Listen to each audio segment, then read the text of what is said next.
सिद्धे जय प्रसिद्धे सौज्ञानाफलम पते वंदिता अनंते मोक्षम आराधनार्थम सो। जय बोलो अनंतानंद परम सिद्ध भगवान की, देवादिदेव केदारशी आदिनाथ भगवान की, 1008 शांतिनाथ भगवान की, 1008 पार्श्वनाथ भगवान की, महावीर भगवान की, जय परम पूज्य आचार्य श्री शिवकोटि महाराज की, जय आचार्य श्री कुंतु सागर जी महाराज की, जय आचार्य श्री प्रदम नंदी जी महाराज की, जय जिनवाणी माता की, जय श्रीमद जैन धर्म की। जय। शाश्वती विराजमान आचार्य भगवान श्री वैराग्यनंद जी गुरुदेव की जय। भगवान आपके श्री चरणों में हम सभी स्वाध्यायी बारंबार योग शुद्धि पूर्वक नमोस्तु करते हुए आपसे विनती करते हैं कि हमारा मोक्ष मार्ग प्रशस्त हो, ऐसी हमें देशना दीजिए भगवान। नमोस्तु नमोस्तु नमोस्तु आचार्य। आज का पेज नंबर 327 अंतिम पैराग्राफ। आचेलिक स्थितिकल्प पूरा हो गया है, अब आगे बढ़ना। 327। अच्छा, इसकी चर्चा मेरी बाकी रह गई, आपकी करूंगा। जी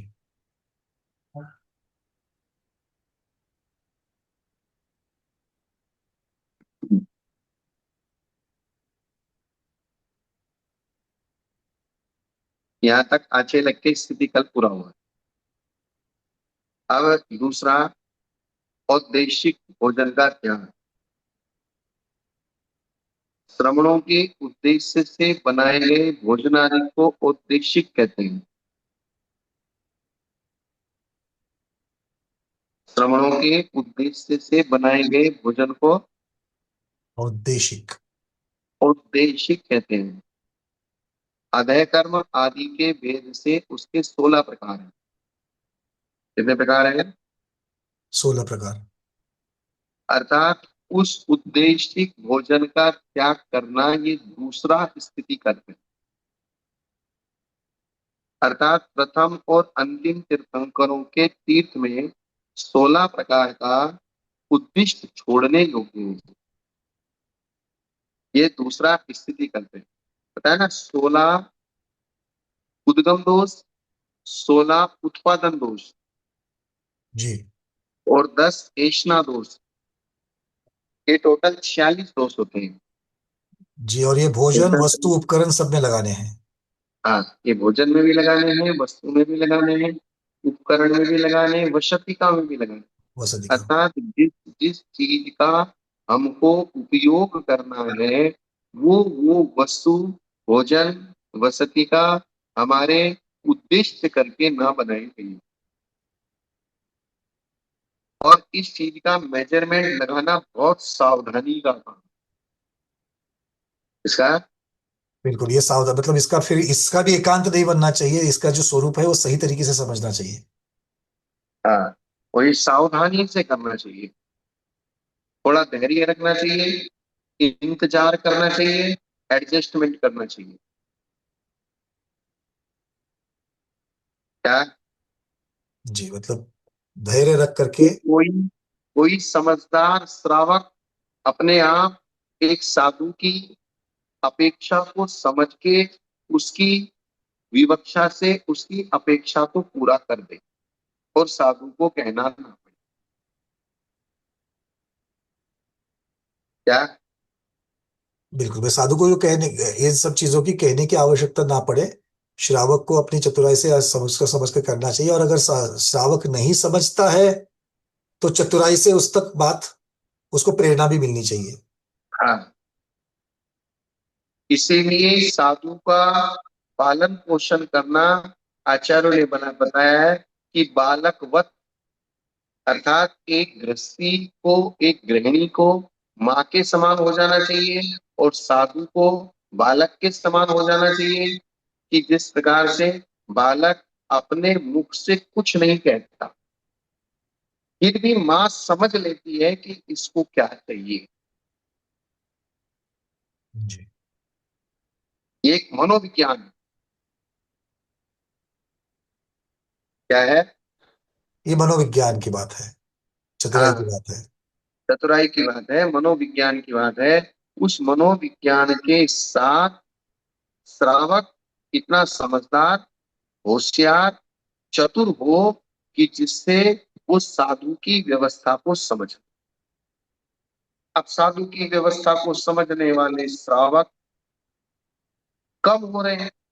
अब दूसरी चीज ये होती है कि हमको भी थोड़ा सा धैर्य रखना पड़ेगा जिससे वो व्यवस्था समझे। अब वो समझ नहीं रहा, समझ नहीं रहा, समझ नहीं रहा, समझ नहीं रहा, तो हमने बता दिया तो नहीं बताना। तो उससे दोनों चीज हो जाती है, हमारा परिचय सहन भी हो जाता है, थोड़े हमारे मन का सहनशीलता का भी पता चल जाता है, धैर्य की भी परीक्षा हो जाती है, पुण्य की भी परीक्षा हो जाती है। इसकी, पुण्य की भी परीक्षा हो रही है। हाँ, पुण्य की भी परीक्षा हो जाती है कि हमारे भाग्य में वो वस्तु है या, नहीं, और साधुता की भी परीक्षा होगी भगवान। और साधुता की भी परीक्षा हो जाएगी, सब चीज हो जाएंगी। भाई साधु ऐसे हैं, किसी से कुछ कहते नहीं है, किसी से कुछ मांगते नहीं है। यही साधु की परिभाषा लोक व्यवहार में प्रसिद्ध है। लोक व्यवहार में साधु की परिभाषा क्या प्रसिद्ध है? साधु किसी से कुछ कहते नहीं, साधु किसी से कुछ मांगते नहीं, जो मिले उसमें ही उनको संतोष है, उसमें ही अपना काम निकाल लेते हैं। ये बात।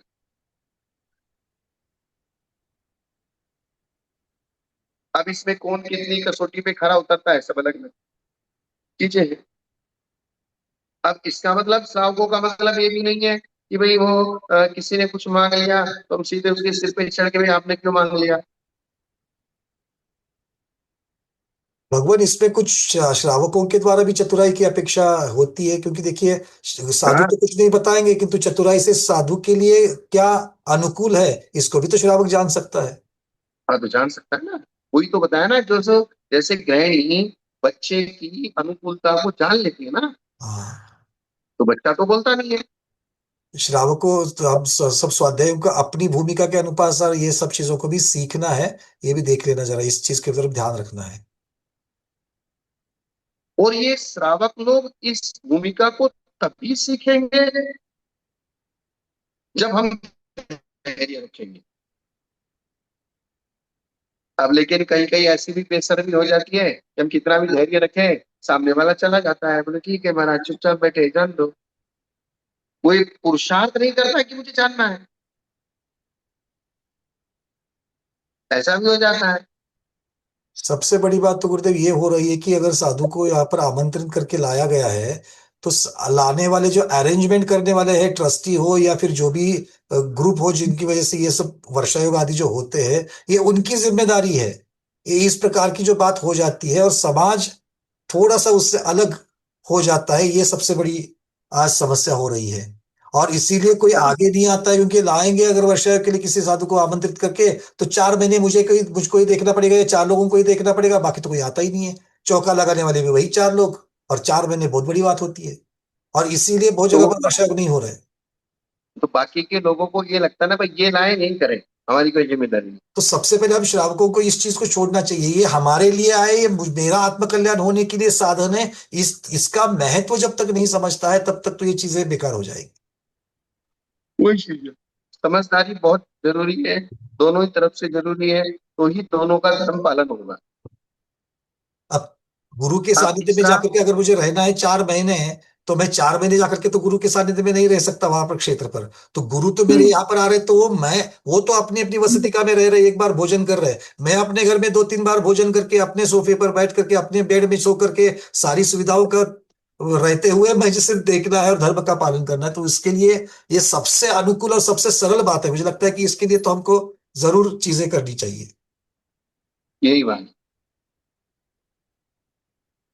अब तीसरा, सैयाधर पिंड त्याग। किसका त्याग? पिंड त्याग। सैयाधर पिंड त्याग,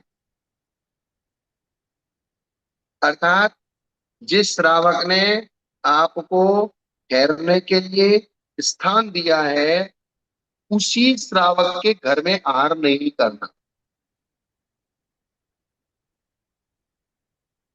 अच्छा। क्या? अच्छा, मतलब जहां पर आपकी वसति का जिनके घर में हो। हम्म, वहां पर आहार नहीं करना है। उस श्रावक के घर में आहार नहीं करना है।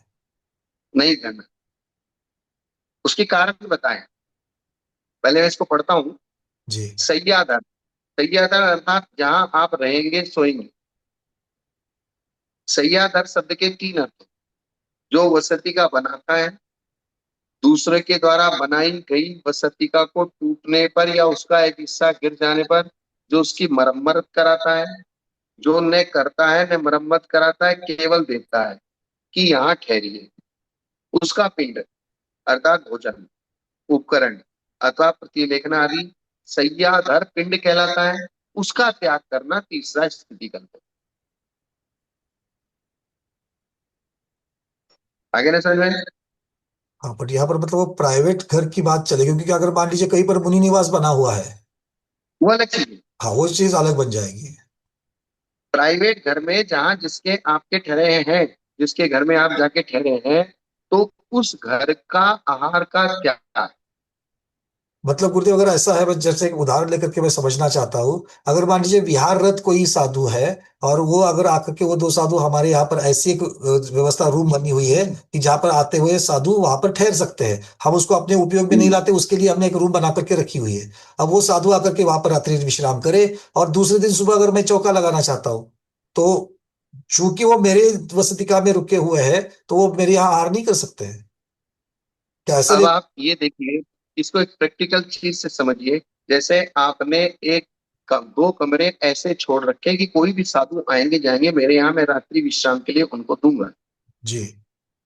तो अगर आपके दिमाग में ये बैठ जाएगा कि इनको अगर मैं रात्रि विश्राम के लिए दूंगा तो आहार भी मुझे ही लगाना पड़ेगा, चौका भी मुझे ही लगाना पड़ेगा, तो आप रूम देना बंद कर दोगे। अच्छा, इस अर्थ में। आप समझ गए ना बात को? हाँ, मतलब सारी जिम्मेदारी मेरी ही बन रही है। मैंने निवास के लिए भी दे दो, जैसे अब अपने आपने चौका भी कहा मैं ना, लगाऊं। तो के चतुर्मास के लिए साधु को लाए और उन्हीं के ऊपर सब लोगों ने छोड़ दिया, भाई तुम ही करो। तो सारी जिम्मेदारी एक ही श्रावक से साधु को पूरी नहीं कराना। ये इसका अर्थ है, बहुत बढ़िया। ये अति भारारोपण हो जाएगा। और ऐसे में वो श्रावक जो वसति का दे रहा है, वो वसति का भी नहीं देगा,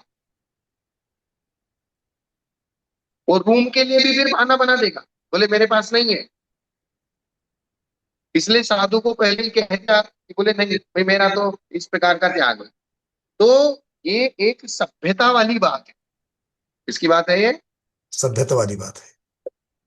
अगर आपने किसी श्रावक से एक सहयोग ले लिया, तो सारे सहयोग उसी श्रावक से मत लो। जी। इसके पीछे ये लॉजिक।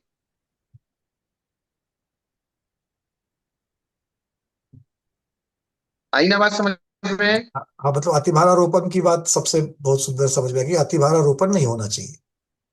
और अगर किसी भी श्रावक को एक्स्ट्रा लगा कि यार साधु हमारे घर में आएंगे, हमारे घर में आके रुकेंगे, तो उनके साथ और 20 श्रावक आएंगे, तो उनको भी बना के खिलाना पड़ेगा। और अगर नहीं खिलाएंगे तो बनाइएगा। और 20 श्रावकों को खिलाने की मेरी सामर्थ्य नहीं, मैं कमरा दे सकता हूँ। अब वो कमरा दे सकता है, लेकिन उसको दिख रहा है कि 20 श्रावकों को, 25 श्रावकों को और घर में खाना खिलाना पड़ेगा। फिर अगले दिन महाराज का अगर चौका लगाना पड़े, तो वो सारी व्यवस्था मेरे घर की सारी बिगड़ जाएगी, क्योंकि मेरे घर में ऐसी सेटिंग है नहीं, तो वो सीधा सीधा कमरा देने के लिए भी मना कर देगा।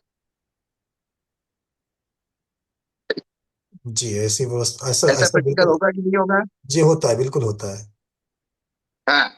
इसीलिए कुछ श्रावक जिनके घरों में जगह है, वो उनके घर के दो कमरे फालतू रखे भी हैं, उनसे अगर समाज वाले मांगने भी जाए तो ये श्रावक मना कर देते हैं कि बोले मेरे घर में अगर ये रहे, जैसे कोई दीदी भैया जी ब्रह्मचारी है, और किसी कमेटी ने उन दीदी भैया जी ब्रह्मचारी के लिए किसी के घर के दो रूम खाली पड़े थे, उनको मांग लिया। अब दीदी भैया जी ने उनको परेशान कर दिया।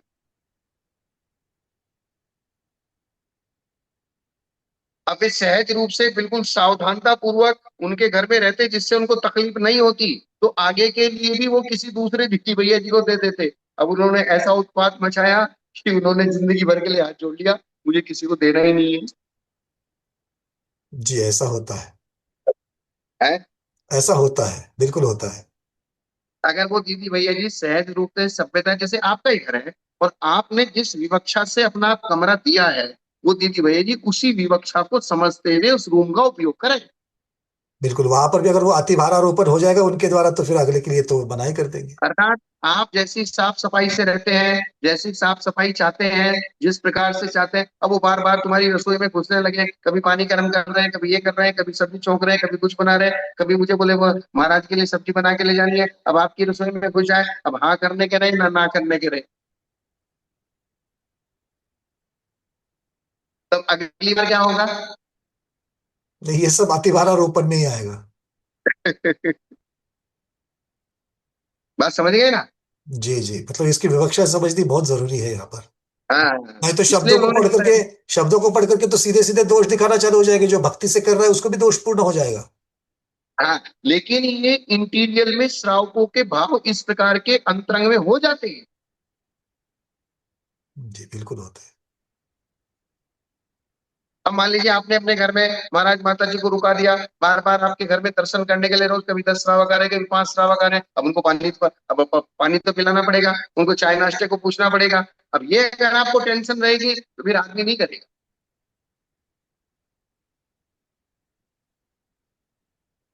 इसका इसका मतलब क्या हुआ? वसती का दी है तो सिर्फ वसती का ही लेना उससे, बाकी दूसरा सहयोग नहीं लेना। जी, क्या? वसति का लिए तो वसति का ही लेना, उनका पिंड अर्थात भोजन आदि नहीं, या बाकी चीजें नहीं लेना। अर्थात बाकी जितनी भी दूसरी व्यवस्थाएं हैं वो दूसरी व्यवस्थाएं आप दूसरी तरीके से अरेंजमेंट करो। ताकि एक के ऊपर आभारारोपण ना हो। हाँ, जो वो आगे के लिए खुलासा रहे कि नहीं, साधु संतों को देने के लिए वो फिर बाद में नाटक ना करे। हर किसी को डर लगता है ना अपने घर में, हर आदमी अपने घर में अपनी प्राइवेसी से रहता है। जी हर इंसान अपने घर में अपनी प्राइवेसी से रहता है। अगर आपने साधु संत के लिए कुछ बाहर 2 कमरे बना रखे हैं तो वे साधु संत धीरे से उसमें आए, धीरे से चले जाएं, घर वालों को पता भी ना चले। अब महाराज बाहर के कमरे में रुके हैं, एकदम अचानक घर में आ गए, घर में घुस गए, माता जी आ गई, घर में आके आप सब लोगों के बीच में बैठ गए, आप सब लोग खाना खा रहे हैं या कुछ अपना घर गृहस्थी का काम कर रहे हैं, तो आपको कैसा लगेगा? जी। साधु का तो, पर भैया दीदी के द्वारा तो बहुत सारा ऐसी चीजें होती है, बहुत बार हाँ, देखी गई है, बहुत बार चलो देखी। साधु साधु को एक बार आदमी सहन कर लेगा, लेकिन वो फिर अगर साधु की बार बार आपके बीच में आएगा जाएगा तो उसमें आपको दिक्कत आती है। जी, इसलिए उन्होंने सीधा सीधा कह दिया, जिसने वसती की दी वसती का ही लेना, बाकी दूसरा उससे कोई काम नहीं ले। नहीं लेना। इसलिए उसको एक नाम दे दिया उपलक्षण से, सैयाधर पिंड का त्याग। किसका त्याग? शय्याधार पिंड का त्याग। हाँ, तो ये जो वर्णन किया गया है त्रैकालिक है। बिल्कुल। वर्तमान में किसी की सामर्थ्य ऐसी है कि वो वसति का भी दे देता है, उनके साथ में आने वाले श्रावक को भी खिला देता है, दीदी भैया जी के लिए भी कमरा दे देता है, महाराज का चौका भी लगा देता है। जी तो वो कोई विवक्षा से हो सकता है, लेकिन सब लोग ऐसे नहीं होते। और जिसकी पूरी भी सामर्थ्य हो तो भी, वो बड़ा भी आदमी हो तो भी, उसके अपने घर के कायदे कानून सबके अलग अलग हैं। अपने घर के जो अनुशासन है वो अलग अलग है। अगर ज्यादा आप उसके अनुसार उसके बीच में घुसने की कोशिश करोगे तो फिर वो दिक्कत आ जाएगी। आज की परिभाषा में प्राइवेसी में आप ज्यादा नहीं जा सकते, किसी की प्राइवेसी भंग नहीं कर सकते। हाँ, सबसे पहली सावधानी है, आप किसी की प्राइवेसी में इंटरफियर नहीं करो। सैयादर का पिंड ग्रहण करने पर वह धर्म के फल के लोभ से छिपाकर आहार आदि की योजना कर सकता है, अथवा जो दरिद्र या लोभी होने से आहार देने में असमर्थ है वो ठहरने का स्थान ही नहीं लेगा, क्योंकि वसतिका में ठहरा कर आहार न देने पर लोग मेरी निंदा करेंगे कि देखो, इसके घर में साधु ठहरे हैं और इस अभागे ने उनको आहार भी नहीं दिया। जैसे कोई कोई श्रावक तो इस वजह से चौका नहीं लगा पाते हैं कि अब उनके घर में सामर्थ्य ज्यादा नहीं है, एक दाल रोटी सब्जी बनाने की सामर्थ्य है, और जब वो थाली लगा के लाएंगे, अब बड़े महाराज आ गए और दरवाजे पे 50 लोग खड़े हुए आप देख रहे हैं। अब देख रहे हैं तो थाली अकेले महाराज को नहीं दिखानी है, उन सब लोगों को भी दिखनी चाहिए कि थाली में कुछ है। अगर खाली एक दाल रोटी सब्जी आपने महाराज को दिखा दी तो वे बाहर दरवाजे पे खड़े कहेंगे नहीं, इसके घर में कुछ भी नहीं है। अब तो शर्मा शरीफ में 50 चीज बनानी पड़ेगी, तो ये फिर गलत हो जाएगी बात। तो लोग निंदा करेंगे, बोले देखो कैसा भागा है, इतने बड़े महाराज आए फिर इन्हें घर में ढंग से व्यवस्था भी नहीं की। तो ऐसा अगर सुनने को मिलेगा पूछो कहीं नहीं आएगा, बोले मुझे लगाने ही नहीं है, झंझट खत्म। तो किसी दातार की अगर असमर्थता के कारण उसकी आप निंदा करेंगे तो उसको दाता पने से आप रिजेक्ट कर रहे हो। उसकी जितनी सामर्थ्य उतना तो किया। तथा आहार और वसतिका देने वाले पर यति का स्नेह ज्यादा हो जाएगा कि इसने हमारा बहुत बड़ा उपकार किया है, अर्थात इसने ठहरने की भी जगह दी, मेरे साथ में आने वाले श्रावकों की भी व्यवस्था की और मुझे भी आहार कराया, तो ज्यादा उसको उसका उससे लगाव हो जाएगा साधु का। इसलिए बहुत सारे काम अगर एक ही श्रावक आपके करने लगे तो उस साधु को उस श्रावक के प्रति एक अलग प्रकार का स्नेह हो जाएगा। बोले देखो मेरी सारी की सारी व्यवस्था ये संभाल रहा है, इसलिए सबसे थोड़ा थोड़ा ले लो। क्या? ये बात तो बिल्कुल ठीक है ये।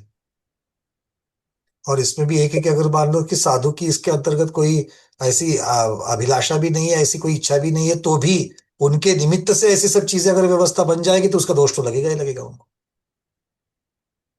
अब ये सब बातें साधु बने की चर्या कितनी महान है, कितना कितना जी। वो बारीकी से सोचते हैं कि अपनी चर्या का पालन करने के लिए। जब साथ नहीं पड़ेंगे तो कैसे मालूम पड़ेगा। फूल को नुकसान पहुंचाए बिना उसके रस को ग्रहण करना, ये जो वृत्ति बताई गई है उसी का ये सारा वर्णन है कि कैसे उसको तकलीफ ना पहुंचे। मधुकर वृत्ति। मधुकर वृत्ति। सह्यादर का आहार ग्रहण न करने पर उक्त दोष नहीं होते। फिर चौथा है राजपिंड का ग्रहण न करना, चौथा स्थिति कल्प है। चौथा स्थिति कल्प कौन सा है? राजपिंड का ग्रहण नहीं करना। अर्थात राजाओं के यहाँ आहार नहीं करना। राजा मंत्री अधिकारी अफसर बड़े बड़े लोग, उनके घर में आहार नहीं करना। अब इसको कल्पना करके सोचो भाई क्यों नहीं करना,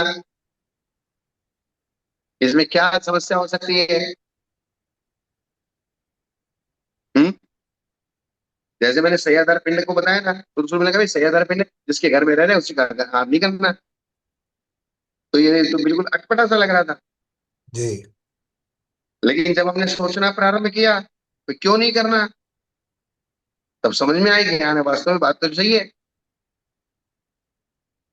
ऐसे ही राजाओं के घर में भी राजा अधिकारी मंत्री महामंत्री प्रधानमंत्री, ये जो बड़े बड़े लोग होते हैं इनके घरों में भोजन नहीं करना। तो राज शब्द इसका कारण बताएंगे।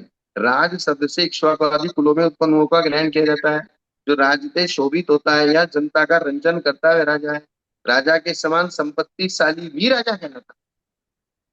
जैसे सुकुमाल सेठ उस समय के राजा से भी ज्यादा संपत्तिशाली थे, समान नहीं ज्यादा उनको कर्जा दिया करते थे। है। राजा को भी कर्जा दे सकते थे। अतः सुकुमाल की जो 32 रानियां थी, उनकी जो कंबल बेचने वाला आया था उस कंबल की जूतियां बनवा दी गई थी।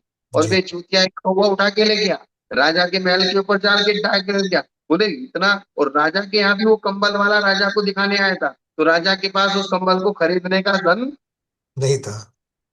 नहीं था। तो सुकमाल सेठ ने, सुकमाल की माँ ने खरीद लिया और उनकी अपनी बहुओं की जूतियां बनवा दी। तब राजा को पता चला कि बोले ऐसा कैसा सेठ है कि इस कंबल को मैं खरीद नहीं पाया, उस सेठ ने इन कंबल की जूतियां बना दी। तो तब वो राजा सुकमाल सेठ को देखने के लिए उसके घर आया।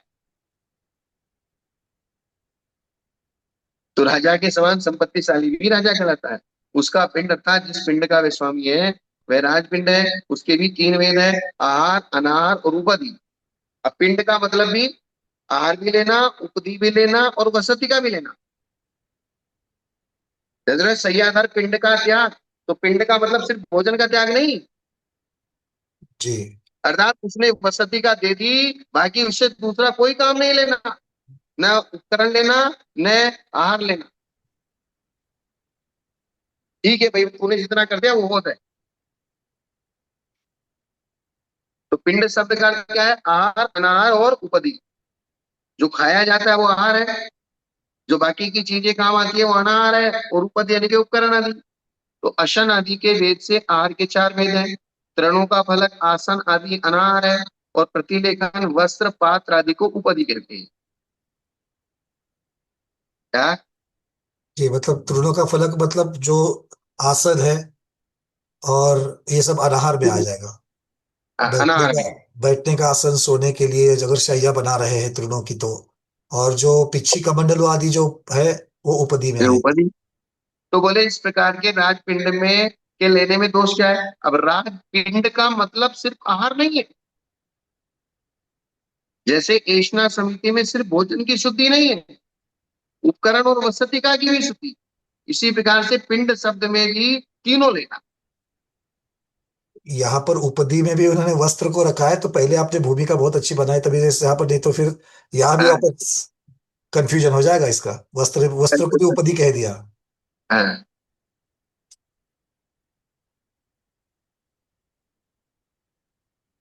या जो जैसे क्षुल्लक एलक है, आरिक आदि है, जी।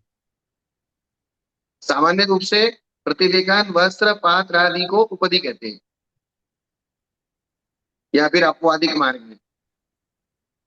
दो प्रकार के दोष है, एक आत्म समुत्थ स्वयं किया हुआ, और दूसरा पर समुत्थ दूसरे से किया हुआ। पर समुत्थ के दो भेद है, एक मनुष्यकृत, एक तिर्यंचकृत। तिर्यंचकृत के दो भेद है, एक ग्रामीण पशु के द्वारा किया गया, एक जंगली पशु के द्वारा किया।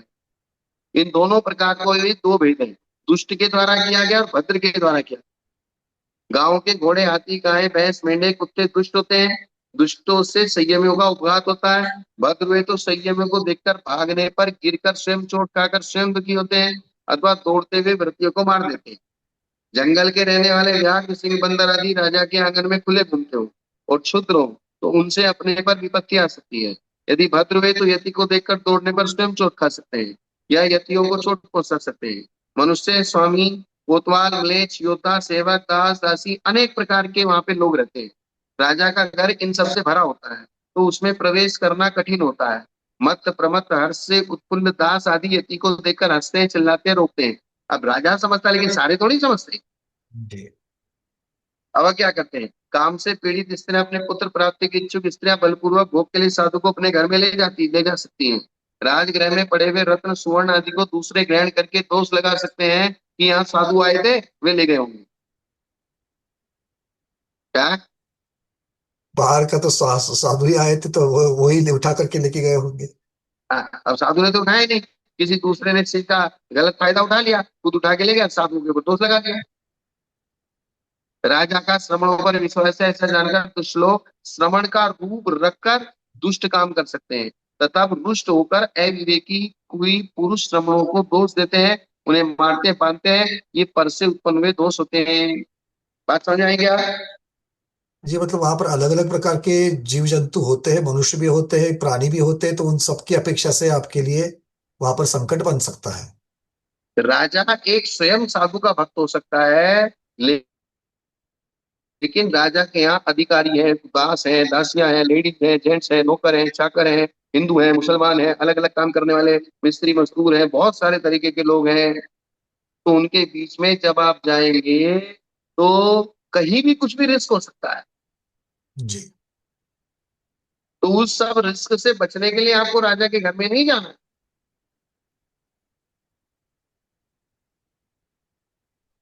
मतलब हम लोग ये कल्पना कर रहे थे, मैंने आपको बताया था श्रवण बेलगोला में, जब नरेंद्र मोदी को, जी। प्रधानमंत्री को स्टेज पे बुलाया गया और 300 साधु स्टेज पे बैठे थे, और सब साधुओं को ये आदेश विशेष रूप से दिया गया था कि सब साधु आपस में एक दूसरे का ये ध्यान रखे कि कोई अजैन या ढोंगी साधु या ढोंगी वेश बना के आपके बीच में तो नहीं है।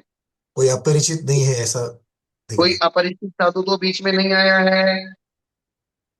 और अगर एक भी अपरिचित राजा का द्वेषी साधु का वेश बना के हमारे बीच में आके छिपके बैठ गया, और मान लीजिए स्टेज पे उसने जैसे ही मोदी बिल्कुल हमारे सामने से निकला, बराबर में से निकला, अगर उसने कुछ उसके ऊपर घात कर दिया, तो फिर आप ये सोचो कि हमारे उन 300 साधुओं की क्या स्थिति बनेगी।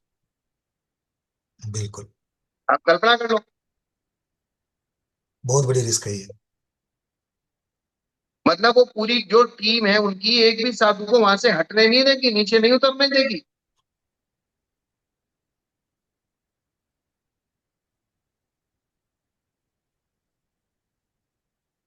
ये एक ऐसी स्थिति है कि जैसे सिर पे तलवार लटका दी, जब तक वो आगे चला नहीं गया।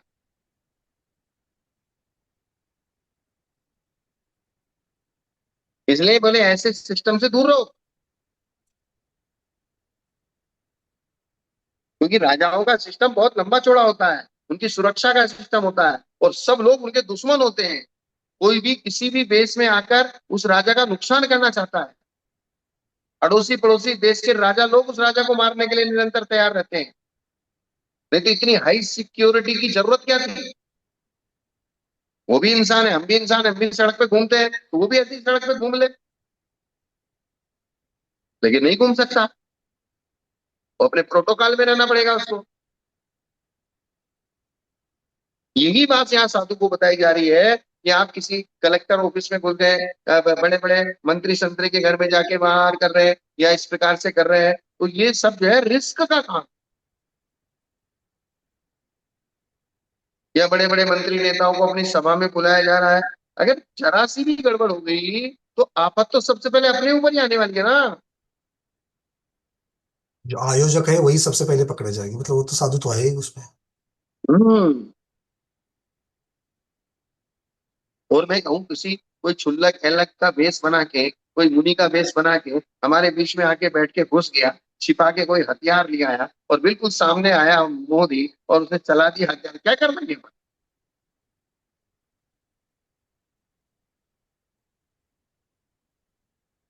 और उस स्थिति में हमारी जैन समाज की स्थिति क्या हो जाएगी बिल्कुल। राजा की दृष्टि में।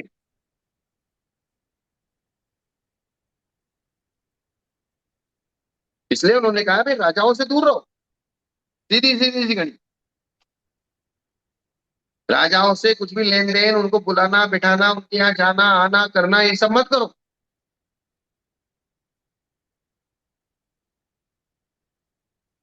हम्म। समझ में आई ना। अब आत्मा से उत्पन्न हुए दोष, राजकुल में आहार का शोधन नहीं होता। राजकुल में क्योंकि बड़े बड़े राजा महाराजा, वहाँ आहार की जो व्यवस्था शोधन होना वैसा नहीं होता। बिना देखा छीना हुआ आहार में ग्रहण करना होता है। सदोष आहार लेने से इंगाल दोष होता है। इंगाल का मतलब आसक्ति पूर्वक आहार लेना, कि दोष है फिर भी हम खाए जा रहे हैं तो आसक्ति विशेष है। ये दोष दिख रहा है, अब दोष दिखते हुए भी राजाओं के यहाँ आप ज्यादा नाच नखरे नहीं कर सकते, बोले राजा क्या खड़े हैं। बोले नहीं मुझे ऐसा नहीं होना, ऐसा नहीं होना, चौके में से निकल के बाहर चले गए, ऐसा हो गया वैसा हो गया, तो ये सब राजाओं के यहाँ नहीं चलता है। बिल्कुल। अन्य जगह की बात अलग और यहाँ पर की बात, वहां का भी प्रोटोकॉल, हाँ, शब्द तो वही आएगा, प्रोटोकॉल। बस।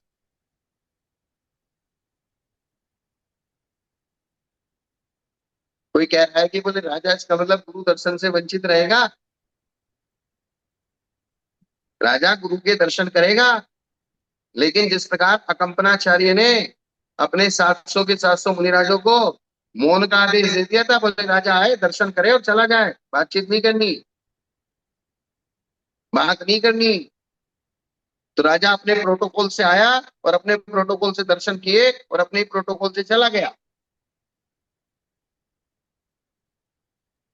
कोई साधु का इंटरफियर नहीं हुआ बीच में, और जिसने इंटरफियर किया उसकी फिर क्या दशा हो गई, वो रिस्क हो गया कि नहीं हो गया। जो श्रुत सागर मुनि महाराज थे, गुरु क्या क्या नहीं सुन पाए, उन्होंने मना किया था कि राजा के साथ वार्तालाप भी नहीं करना। उनके घर जाना और हार देने की देखने की बात तो दूर, ये आपको समझ में आ गया ना कि वार्तालाप करने मात्र से, मंत्री तो जैनी नहीं थे, राजा जैनी था, राजा सज्जन था लेकिन मंत्री सज्जन नहीं थे, तो मंत्रियों ने उपसर्ग कर दिया ना तुम्हारे ऊपर। यहाँ पर राजा मतलब एक व्यक्ति नहीं, यहाँ पर एक समूह की चर्चा है, उसके निमित्त से होने वाले सब आजू बाजू में सिर्फ मनुष्य ही नहीं, पशु की भी चर्चा चल रही है। हाँ, उसके घर में मान लीजिए शेर पाल रखा उसने, भूल से उसका पिंजरा खुल गया, या राजा को शेर आदि के ऊपर बहुत विश्वास है, कभी कभी आजकल तो ऐसे लोग भी शेर आदि पालते हैं जो खुले घूमते हैं, उनके साथ घूमते हैं। मिडिल ईस्ट में, दुबई में वगैरह तो शेख देखे गए हैं ऐसे जो चीते पालते हैं, उनकी हाँ, बैठक में बैठते हैं और चीते भी उसके साथ बैठते हैं। फिर अब वो उसके साथ बैठा, तुम्हें देख के एकदम से झपटा मार के तुम क्या करोगे? वो जानवर तो जानवर ही है ना, जानवर ही जानवर। भगवान, इसका मतलब यहाँ पर भी वही चीज है कि खुद होकर के ऐसे में नहीं पढ़ना। जैसे किसी ने प्रश्न पूछा था कि राजा अगर हाँ करना चाहिए तो राजा अपनी व्यवस्था बना करके, पूरी व्यवस्था साधु के अनुकूल वाली जो व्यवस्था बनती है, सारी सेफ्टी की व्यवस्था बनती है, अगर वो बन जाए तो फिर बात अलग है। यहाँ पर जैसे आहार के लिए निकले हैं और जहां जहां चौके हैं वहां परगान के लिए जा रहे हैं, तो वैसे अगर सीधे राजा का घर है करके उसके अंदर घुस जाएंगे तो नहीं चलेगा, ये बात कह रही है। इसमें दो चीजें हैं, हम राजा के यहाँ चल के जा रहे हैं, राजा को आमंत्रित करके जा रहे हैं, तो राजा के घर में मेरा चौका लगना चाहिए, अपने मान कसाई के लिए जा रहे हैं, राजा को अपने स्टेज पे अपनी मान कसाई के लिए बुला रहे हैं, हाँ। तो ये तो हमारी रिस्क हो गई ना। जी जी, ये बात है, और इसकी अगर चर्चा है। राजा स्वयं अपनी रिस्क से आके किसी साधु के दर्शन करना चाहता है तो कर जाए। वैसे तो तीर्थंकर आदिनाथ भगवान ने राजा श्रेयांस के यहाँ भी तो पहला आहार ले लिया, तो राजा के यहाँ जाने का यहाँ सर्वथा निषेध नहीं कर रहा है। इसके नहीं नहीं, पीछे वो अलग है, वो अलग है, वो जो जिन कल्पी मुनिराज हैं हाँ, उनके लिए वो कुछ भी करें। मतलब ये यहाँ जो बात चल रही है उस विवक्षाओं से ही लगाकर चलनी ये चाहिए। यहाँ जो बात चल रही है हमारे जैसे हीन सेनन वाले, स्थविर कल्पी, और हमारी जो बुद्धि है, हमने जो वैभव घर में कभी नहीं देखा, राजाओं के घर में देखने से हम निदान बंद कर सकते हैं। जी जी। इसलिए ये हीन सेनन वाले स्थविर कल्पी साधुओं के लिए ये सूचना है। जो जिन कल्पी आदिनाथ भगवान है, आदिनाथ भगवान तो खुद तीन लोग के राजा है, तो राजा श्रेयांश तो बहुत छोटा राजा है। जी। उनकी बात नहीं है ये, उनके लिए सह्याद्री पिंड का त्याग नहीं है, उनके लिए ये राजपिंड का त्याग नहीं है, उनके लिए वो अलग चीज है। और वो कभी किसी के वसतिका में भी रहने की चाहे वहां पर चांस ही नहीं, वहां पर तो गिरी कंदरों में ही जाएंगे, वो वन में रहेंगे। हाँ, तो ये बात, अर्थात विवक्षा सब जगह लगानी पड़ेगी। कोई अभागा साधु बहुमूल्य रत्न आदि देखकर उठा सकता है, जिसे जिंदगी में कभी रत्न देखा नहीं, साधु बोल गया, उसका भाव हो सकता है उठा लो, अथवा सुंदर स्त्री को देखकर उन पर अनुरक्त हो सकता है, उस विभूति अंतःपुर और बाजारू स्त्रियों को देखकर निदान कर सकता है कि मुझे भी ये वस्तु प्राप्त हो। इस प्रकार के दो जहां संभव हो, वहां राजा का आहार ही नहीं लेना, उस घर में जाना ही नहीं, सर्वत्र लेने का निषेध नहीं है। अब दो चीज है, या तो तुम मजबूत हो तो तुम राजा के यहाँ चले जाओ, और तुम मजबूत नहीं हो तो फिर तुम मत जाओ। तुम्हारे पैर में ठोकर लगी, अब मिट्टी के ढेले से लगी, पैर मजबूत था तो मिट्टी का ढेला फूट गया, और पत्थर से लगी तो पत्थर तो नहीं फूटा, तुम्हारा पैर फूट गया। क्या? दोनों में से जिसका भी सहयोग बने उसके अपेक्षा से। एक निमित्त ऐसा था कि आप उपादान मजबूत था और निमित्त कमजोर था, तो निमित्त का नुकसान हुआ, आपका नुकसान नहीं हुआ।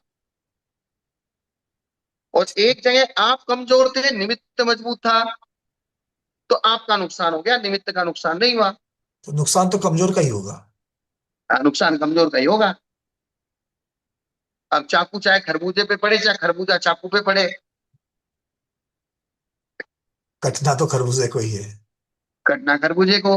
तो अब आप अपनी मानसिक स्थिति का आकलन कर लीजिए। जैसे एक मुनि महाराज थे, उन्होंने आचार्य से आज्ञा ली कि बोले मैं आज जो है मेरा चतुर्मास में फलाना फलाना वेश्या की यहाँ करूंगा। तो बड़े जी महाराज जी। ने आज्ञा दी थी, जाओ कोई बात नहीं। उनको पता था कि इसके मित्र से वो वेश्या भी सुधर जाएगी। दूसरे एक छोटे महाराज और बैठे थे, वो बोले कि मैं भी इन्हीं के साथ करूंगा। बोले नहीं, तुम्हें नहीं जाना, तुम यहीं बैठो। क्या? जी जी, उत्तम ब्रह्मचर्य की कथा में आता ही है।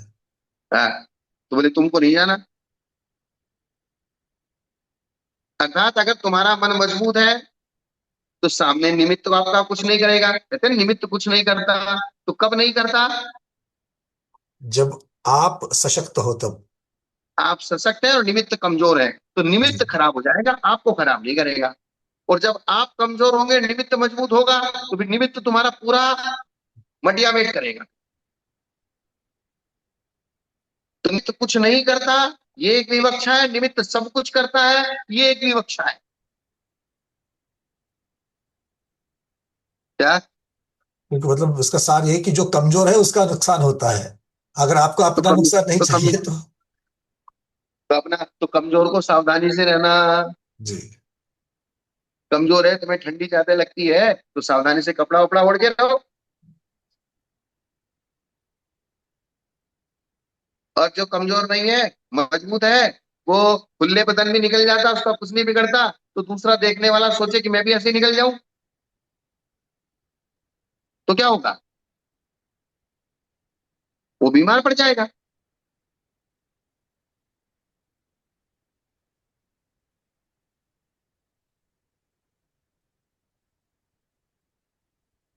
रोगी के लिए राजपिंड भी दुर्लभ होता है। अथवा कोई ऐसा कारण उपस्थित हो जाए कि साधु का मरण बिना भोजन के होता हो, तो साधु के मरने से श्रुत का विच्छेद होता हो, तो राजपिंड भी ले सकते हैं। ऐसा कोई नियम, सर्वथा नियम नहीं है कि राजा के हाथ करना ही नहीं है। कोई ऐसी परिस्थिति आई तो ले भी सकते हैं। लेकिन उन्होंने जो रिस्क है वो बता दी। क्या? हाँ, मतलब सारी चीजें विवक्षा लगा करके देख लेना, और सर्वथा निषेध नहीं कर रहे हैं, इसका अर्थ ही हो लेकिन गया। साधु लेकिन साधु लोग रिस्क ना लें, यही बेटर है। क्या? नहीं, उसके लिए सुक्ति आपने दे दी था कि कभी कमजोर हो तो भाई, आप कमजोर हो तो फिर रिस्क नहीं लेना। ना ना, रिस्क ना ही ले तो बेटर है। हमारा कहना है वर्तमान के समय में तो रिस्क ना ले तो ज्यादा बेहतर। ज्यादा बेहतर। जैसे किसी अन्य मती को आपके चौके में, अगर वो उच्च गोत्र का है, कुल का है, तो लेने में कोई दिक्कत नहीं है। लेकिन रिस्क है। होता क्या है, अन्य मती का एक व्यक्ति तुम्हारे प्रति श्रद्धालु हो गया, लेकिन उसका पूरी समाज और उसकी पूरा घर परिवार वो श्रद्धालु नहीं हुआ आपके साथ। जी। तो उस एक के कारण से जब बाकी अगर कुछ थोड़ा सा भी 19-20 हो गया ना, तो अपनी जैन समाज जैसे चला लेगी, उसकी समाज नहीं चलाएगी। वो हाथापाई पर आ जाती है। हाँ, इसके लिए रिस्क नहीं लेना। पांचवा स्थिति कल्प है, चारित्र में स्थित साधु के द्वारा भी महान गुरुओं की नित्य विनय सेवा करना पांचवा कृतिक्रम नाम का स्थिति कल्प है। अर्थात जो साधु चारित्र में भी स्थित है, फिर भी उसको अपने से बड़े महान गुरुओं की विनय सेवा कृतिक्रम आदि निरंतर करना चाहिए। छठा, जीवों के भेद प्रभेदों को जानने वाले को ही नियम से व्रत देना चाहिए। ये छठा स्थिति कल्प है। अर्थात कम से कम उसको जीव अजी अर्थात जीव कांड का तो ज्ञान होना चाहिए ना। जीव कांड बनाया किसने? उन्होंने बताया कि जीव कांड किसके लिए? बोले जीवों की व्यवस्था जानने के लिए। तो बोले जीवों की व्यवस्था जानना क्यों है? बोले इसलिए जानना है कि जीवों की रक्षा करनी है। जानेंगे नहीं तो रक्षा क्या करेंगे? क्या? जानेंगे नहीं तो रक्षा कैसे करेंगे, बिल्कुल सही बात है। रक्षा कैसे करेंगे? इसलिए सबसे पहले जीव जीव के भेद प्रभेदों को जानने वाले को नियम से व्रत देना चाहिए। और जो जीव और जीव के भेदों प्रभेदों को जानता ही नहीं है, उसको व्रत देके वो क्या करेगा? व्रत का पालन। ये छठा स्थिति कल्प है। जो अकेलता में स्थित हो, उद्दिष्ट और राजपिंड का त्याग करने में तत्पर हो, गुरु की भक्ति करने वाला हो, विनयी हो, वही व्रत के देने योग्य होता है। सारे घटा दिए ना। सबसे पहले अचेलता, उद्दिष्ट का त्याग, राजपिंड का त्याग, गुरु की भक्ति करने वाला, विनयी, उसको व्रत दे। जो अचेलक पने में स्थित है, उद्दिष्ट आदि दोषों का सेवन नहीं करता है, गुरु का भक्त और विनीत है वह सदा व्रतों को धारण करने का पात्र होता है। जो अपनी मन मर्जी से वस्तुओं का उपयोग उपभोग और भोजन करता है वो सुखियापन में चला जाता है, फिर वो व्रतों का पालन नहीं करता। यह व्रत देने का क्रम है। गुरुजनों के स्वयं रहते हुए आचार्य स्वयं स्थित होकर सामने स्थित विरत स्त्रियों को श्रावक श्राविका वर्ग को व्रत प्रदान करें तथा अपने वाम देश में स्थित विरतों को व्रत प्रदान। एक सिस्टम बताया है व्रत देने की विधि कि गुरुजन स्वयं रहते हुए जनों के स्वयं रहते हुए आचार्य स्वयं स्थित होकर सामने स्थित विरत स्त्रियों को और श्रावक श्राविका को व्रत प्रदान करें सामने बैठा के, और अपने वाम स्थित में जेंट्स को व्रत प्रदान करें अर्थात विरतों को, विरत यानी के महाव्रतों को जिसको देना है उसको वाम भाग में स्थित करके दें, और संयमा संयम जिनको देना है उनको सामने बैठा के दें। क्या? जी मतलब अहला चुल्लक आदि जो हो या जो अनुवृत्ति आदि बनना चाह रहे हैं उनको सामने आरिका, बिठा करके। पहला क्षुल्लक क्षुल्लिका, विरत स्त्रियां, श्रावक श्राविका, ये सब इसमें आरिका क्षुल्लक क्षुल्लिका व्रती सब आगे 1 प्रतिमा से लेके 11 प्रतिमा तक। और बाकी सब निगृंत मुनियों की चर्चा। और बाकी निर्गंध मुनियों उनको अपने वाम भाग में बैठा के दें। विरत स्त्रियों को और श्रावक वर्ग को अपने सामने स्थित करके और विरत पुरुषों को अपने वाम भाग में स्थापित करके गणी व्रत प्रदान करे। गणी यानी कि आचार्य। इस प्रकार जानकर तथा श्रद्धा करके पापों से विरत होना व्रत है। वृत्तिकरण, छादन, संवर और विरति ये सब एक अर्थक हैं।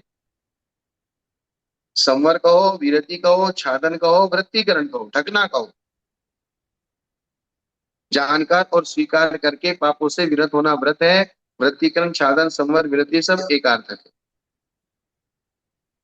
प्रथम और अंतिम तीर्थंकर के तीर्थ में रात्रि भोजन त्याग नामक छठे व्रत के साथ 5 महाव्रत होते हैं।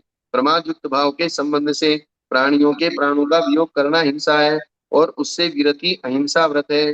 झूठ बोलने से जीव दुखी होते हैं ऐसा मानकर दयालु पुरुष का सत्य बोलना दूसरा व्रत है, जिसमें यह मेरा ऐसा संकल्प है उस द्रव्य के चले जाने पर जीव दुखी होता है, इसलिए उस पर दया करके बिना दी हुई वस्तु के ग्रहण करने से विरत होना तीसरा व्रत है। सरसों से भरी विभिन्न नदी में तपाई लोहे की कील के प्रवेश की तरह योनि द्वार में स्थित अनेक जीवों को लिंग प्रवेश से पीड़ा होती है। उस पीड़ा को दूर करने के लिए राग का तीव्र अभिनिवेश महान कर्म बंध का मूल है। ऐसा जानकर श्रद्धा करके मैं तुमसे विरत होना चतुर्थ व्रत है। परिग्रह 6 काय के जीवों को पीड़ा पहुंचाने का मूल कारण है और ममत्व भाव का निमित्त है। ऐसा जानकर समस्त परिग्रह का त्याग करना पांचवा व्रत है। उन्हीं 5 व्रतों का पालन करने के लिए रात्रि भोजन का त्याग छठा व्रत है। अहिंसा व्रत का विषय सब जीव है, अतः सब जीवों की हिंसा का त्याग उसमें है। बिना दी हुई वस्तु का त्याग और परिग्रह का विषय भी सब द्रव्य है। अहिंसा का विषय सब जीव और परिग्रह त्याग का विषय सब द्रव्य है। अर्थात अचोरी वृत्ति बिना दिया हुआ कोई भी ऐसा द्रव्य नहीं लेता जिसका कोई स्वामी है। परिग्रह का त्यागी भी सब द्रव्यों का त्याग करता है, किंतु शेष व्रत द्रव्यों के एक देश को विषय करता है।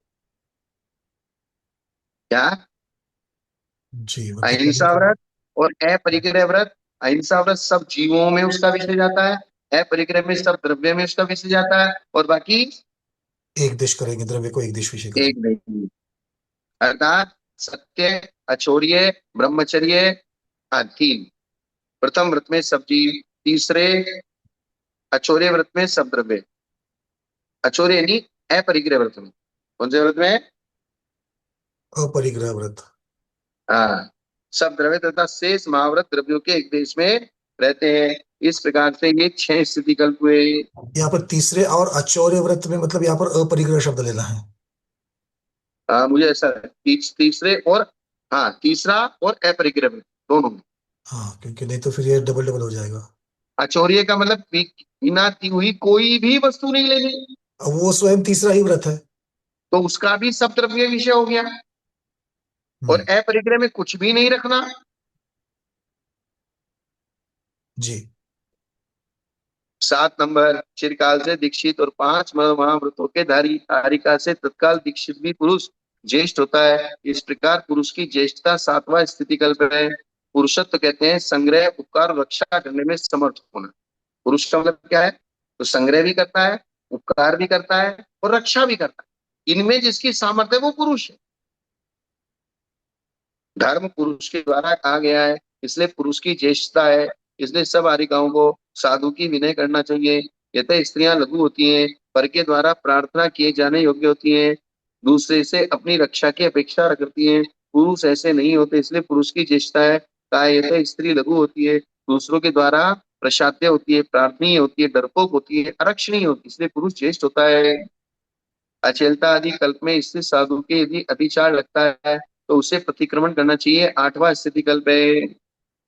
नाम, स्थापना, द्रव्य, क्षेत्र, काल, भाव के भेद से 6 प्रकार का प्रतिक्रमण होता है। प्रतिक्रमण कितना प्रकार का होता है? 6 प्रकार का। 6 प्रकार। ये लंबा है थोड़ा।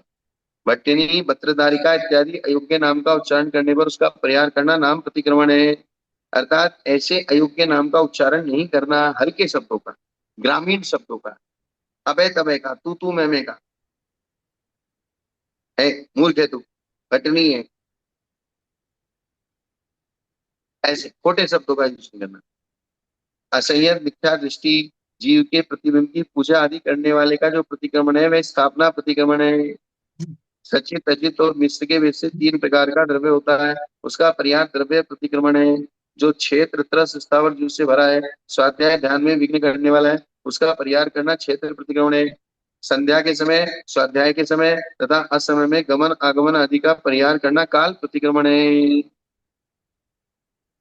संध्या के समय गमन नहीं करना, संध्या के समय एक जगह बैठ के ध्यान करना, स्वाध्याय के समय गमन आगमन नहीं करना, अर्थात चलते फिरते स्वाध्याय नहीं करना। इसका मतलब क्या हुआ? क्या? चलते फिरते स्वाध्याय नहीं करना। हाँ, लिखा ना, संध्या के समय गमन आगमन नहीं करना। ये बता रहे गमन आगमन कहाँ कहाँ नहीं करना। संध्या के समय अर्थात जो संधि काल होता है, सुबह सूर्योदय के समय, दोपहर मध्याह्न 12 बजे के आसपास और शाम सूर्यास्त के समय। और स्वाध्याय के समय गमन आगमन नहीं करना। अब स्वाध्याय के समय गमन आगमन, हाथ में किताब ले ली, पढ़ रहे हैं, इधर उधर टहल रहे हैं,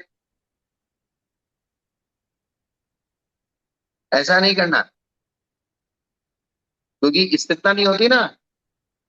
तथा असमय में गमन आगमन का परिहार। असमय यानी कि अगर मान लीजिए आपको, मान लीजिए नींद नहीं आई, अब आप रात के 11 बजे उठ के अपने कमरे के आसपास घूम रहे हैं, तो आप घर परिवार वालों की नजरों में शंका की दृष्टि से देखे जाओगे,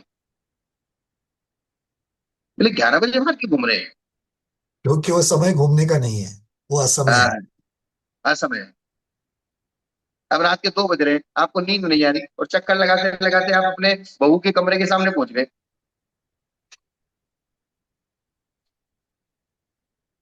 और बाई चांस उसने दरवाजा खोल दिया किसी कारणवश, या आपकी पत्नी ने दरवाजा खोल दिया, या आपकी बेटी ने या आपके बेटे ने, किसी ने देख लिया आपको रात के 12 बजे जो है इस प्रकार से आप घूम रहे। अब सफाई तो आप बाद में दोगे, लेकिन पहले एक बार तो आप संज्ञा की दृष्टि में आ जाओगे ना। बिल्कुल, मतलब ये अपेक्षित नहीं है, अनपेक्षित है ये, तो इसलिए नहीं करना चाहिए। क्योंकि रिस्क का काम है ना ये। रिस्क है, बिल्कुल है। हाँ, इसलिए संध्या के समय गमन आगमन नहीं करना, स्वाध्याय के समय गमन आगमन नहीं करना, और असमय में गमन आगमन नहीं करना, ये काल प्रतिक्रमण है। मिथ्यात असंयम कसार योग से निवृत्ति भाव प्रतिक्रमण है। अर्थात अपने परिणामों से मिथ्यात हटाना, असंयम हटाना, कषाय हटाना, प्रथम और अंतिम तीर्थंकर का धर्म प्रतिक्रमण सहित है।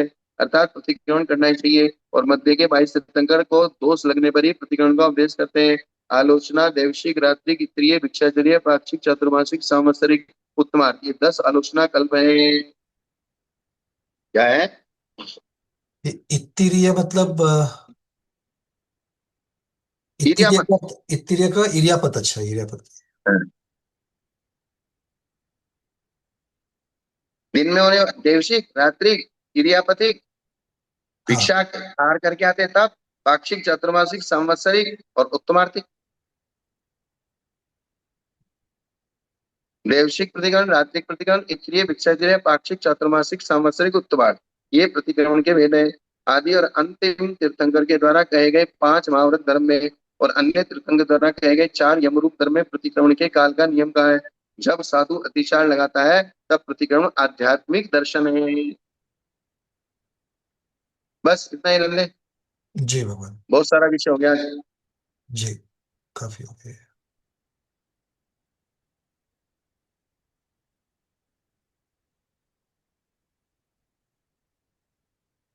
यहाँ पर और एक विषय आया था पहले, है एक और मैंने मार्क करके रखा था।